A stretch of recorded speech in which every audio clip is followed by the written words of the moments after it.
What if I told you that a nickel worth thousands of dollars might be hiding in your spare change jar right now? Not some ancient Greek coin or gold doubloon from a shipwreck, but a humble 5-cent piece that millions of Americans handled without a second thought. Today, we're exploring one of numismatics' most fascinating modern rarities, the 1959 Jefferson Nickel. Stay with me, because the story behind this coin might just inspire you to check those coffee cans of loose change gathering dust in your garage. The year was 1959. Alaska and Hawaii joined the Union as our 49th and 50th states. The Soviet Union's Luna 2 became the first spacecraft to reach the moon. And across America, the Philadelphia and Denver mints were busy producing what seemed like ordinary Jefferson Nickels, continuing a design that had been in circulation since 1938. But sometimes extraordinary value hides in ordinary places. And that's exactly what makes the 1959 Jefferson Nickel so captivating. Let's start with some historical context. The Jefferson Nickel was first introduced in 1938, replacing the beloved Buffalo nickel design. Felix Schlag won a design competition, creating the profile of Thomas Jefferson that would become familiar to generations of Americans. The reverse featured his iconic home, Monticello. It was a design that would remain largely unchanged for decades. The late 1950s was a fascinating period for American coinage.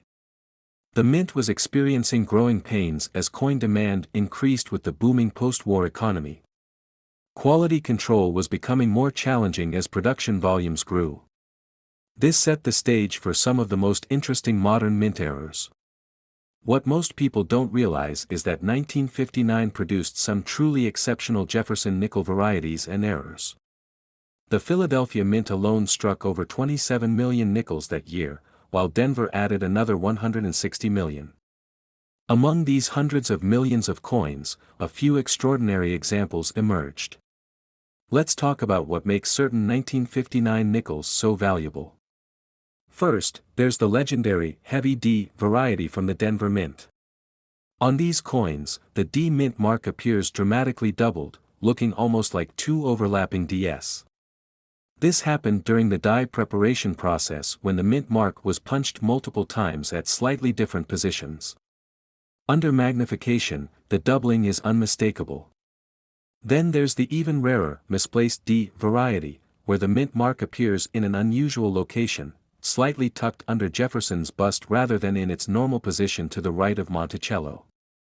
It's believed fewer than 50 examples exist in high grades. But perhaps the most valuable 1959 nickel variety is what collectors call the dramatic doubled die obverse.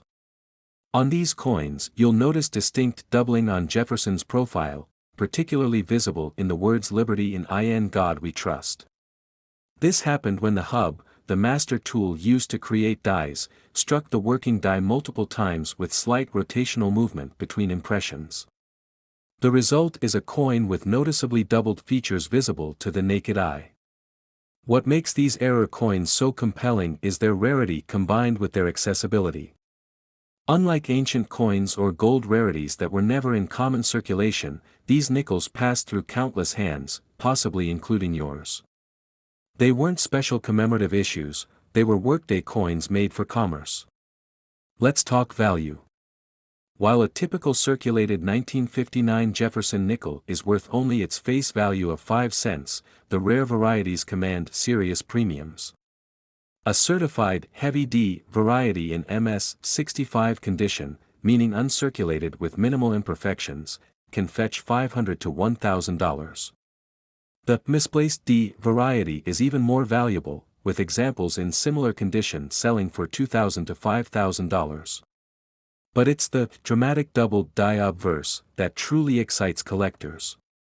In 2018, a pristine example graded MS 67 sold at auction for an astounding $28,200. Yes, that's more than 5,000 times its face value. Even examples showing wear from circulation can sell for hundreds or thousands depending on the condition and the prominence of the doubling. Here's where things get really interesting for the average person. Unlike many valuable coins that were pulled from circulation decades ago, these 1959-era varieties weren't widely recognized until relatively recently. This means examples are still being discovered. Professional coin dealers report that every year, collectors bring in these varieties that they've found in old collections, inherited coin jars, or even occasionally in pocket change. Speaking of discovery stories, one of my favorite tales involves a Kentucky janitor who had been casually collecting nickels from the 1950s. In 2012, he decided to have his collection appraised after reading about valuable modern coins online. To his amazement, his coin box contained 3 of the heavy D varieties and 1 spectacular double die example. That random box of nickels he'd accumulated over decades included coins worth over $10,000. How do you identify if you have one of these valuable 1959 nickels? First, check the date. We're looking specifically for 1959. Next, examine the mint mark. Philadelphia nickels have no mint mark, while Denver coins show a small D. If you have a Denver coin, look closely at that D. Is it doubled or misplaced? For either mint, carefully examine Jefferson's profile and the lettering. Do you see any doubling? Look particularly at the words Liberty and In God We Trust. You'll need good lighting and possibly a magnifying glass. If you think you found something, don't clean the coin. This is crucial. Cleaning can dramatically reduce the value. Instead, place it in a soft coin holder or flip and consider having it professionally evaluated. Let's talk about condition, which dramatically affects value. Professional coin grading uses a 70-point scale, with 70 being absolute perfection. For these 1959 varieties, even a single-point difference in grade can mean thousands of dollars in value. A double die in MS-65 might be worth $8,000, while the same coin in MS-66 could fetch $15,000 or more. Even in circulated grades, these coins retain significant value. A clearly visible, heavy D variety in XF extra fine condition, showing somewhere but with clear details, might sell for $200 to $400. The key is the visibility of the error feature. The more pronounced, the more valuable.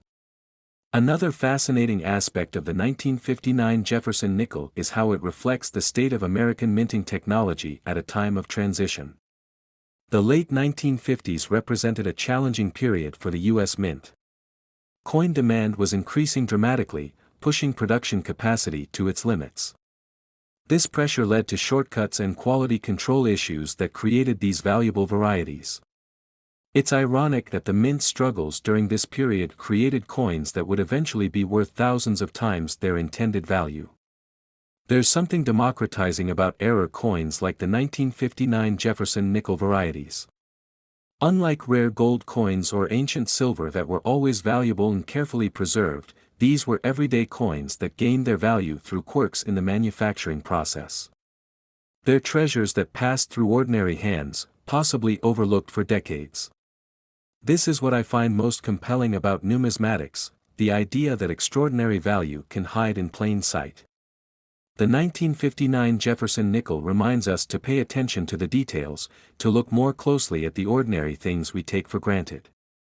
Because sometimes, like a humble nickel with a double die, they contain unexpected treasures. So next time you're sorting through loose change or encounter an old coin collection, take a moment to look more carefully at those Jefferson nickels. The face looking back at you might be worth far more than you ever imagined. Who knows what might be hiding in your pocket right now?